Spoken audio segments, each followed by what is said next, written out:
Live from Fargo and serving you on TV, online, and on the go, this is Valley News Live at 5. The man who triggered a blue alert on phones all across North Dakota is now being charged with federal crimes.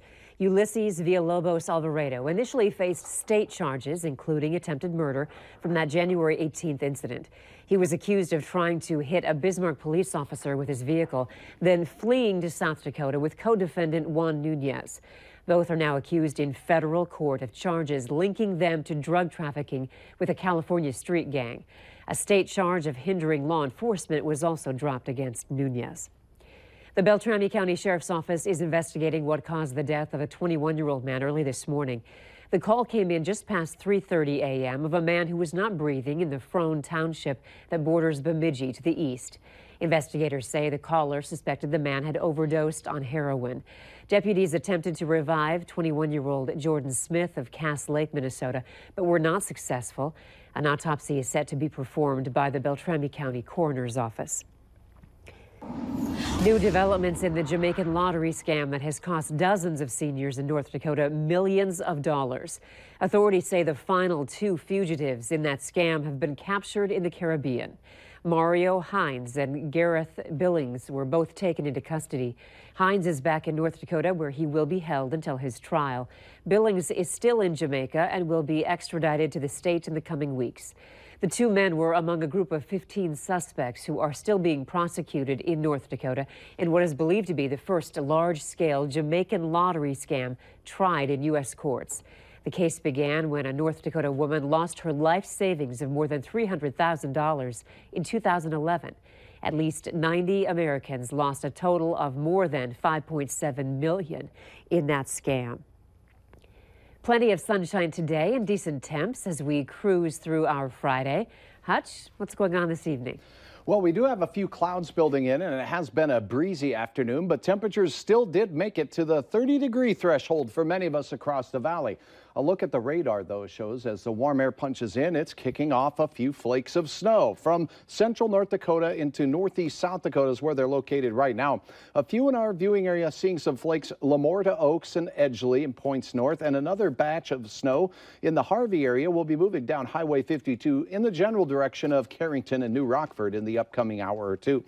Hour-by-hour forecast shows temperatures slipping into the 20s, and yes, a chance of some snowflakes as we go through the overnight hours here in the Red River Valley.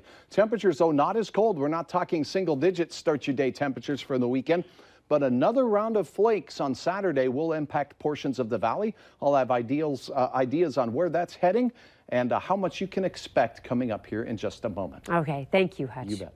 Two families are displaced after a fire ripped through their North Fargo duplex. Investigators are still searching for the cause of a fire that happened around 8 last night in the 800 block of 32nd Street North. 5 adults and a child got out safely before fire crews arrived. Officials say the duplex sustained significant damage in the kitchen and smoke damage throughout. A Milwaukee woman charged with attempted murder could have her bond set at $1 million after a shooting incident in Moorhead earlier this week. Officials say Trooper Mark Peterson was responding to a car crash on Monday where the driver had hit the median barrier. The trooper was trying to handcuff a male passenger after finding out the car was stolen when they say 30-year-old Melody Gray got out of the car, pointed a gun at Peterson's head, and pulled the trigger. The gun did not fire, and he shot back, hitting Gray in the arm. She was arrested a short time later.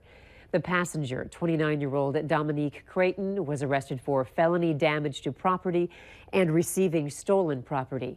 Trooper Peterson was not hurt in the incident and is on standard paid leave during the investigation.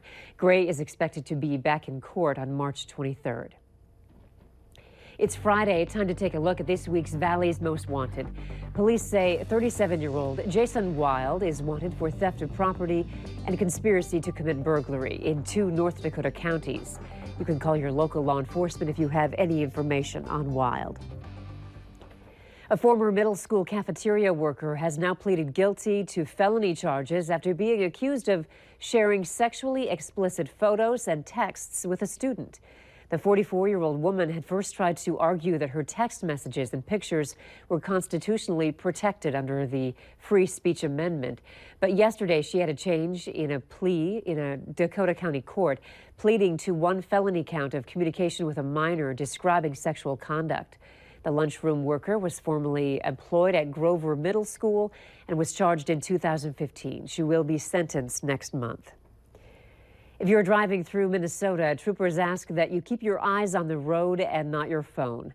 The Minnesota Department of Public Safety says citations for texting and driving jumped 23% in 2017 to over 7,300, up from nearly 6,000 the year before. Statistics show distracted driving contributes to 1 in 4 crashes statewide, causing an average of 59 deaths and 223 serious injuries per year. Meanwhile, citations for speeding and not wearing a seatbelt actually decreased last year. It was a homecoming that North Dakota has never seen before until last night. Hundreds turned out in Grand Forks to welcome home the Lamoureux twins, who won the first ever Olympic gold medal by North Dakotans. They were honored with a community gathering at the Ralph after playing key roles in Team USA's women's hockey team defeating Canada at the 2018 Winter Games last month.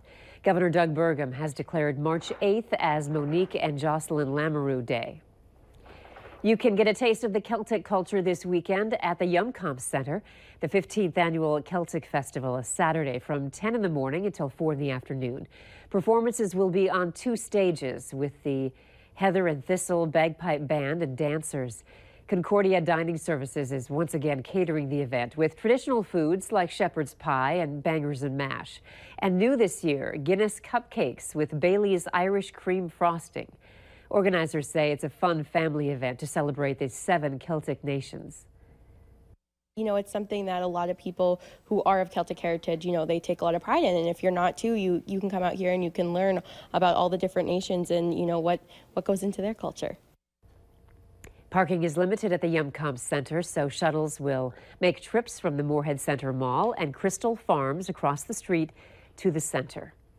The dreaded weekend is here when you have to spring forward. Some people like it, some don't, but regardless, a number of experts say it's not good for your health.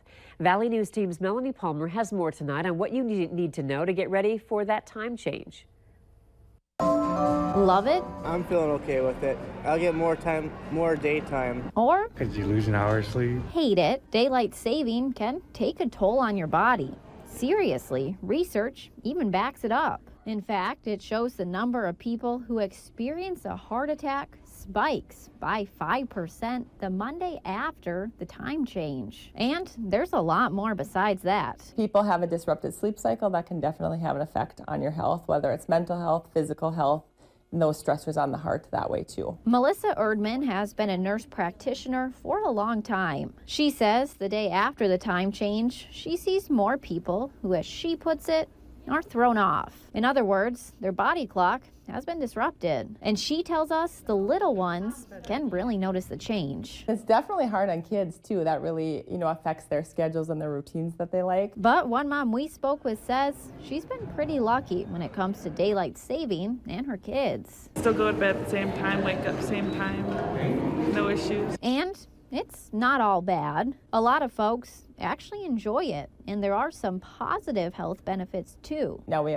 see the sun longer, you get vitamin D levels increase, so you can see moods elevate also with that. And about that hour you lose, don't worry, you'll get it back in the fall. In Fargo, Melanie Palmer, Valley News Live.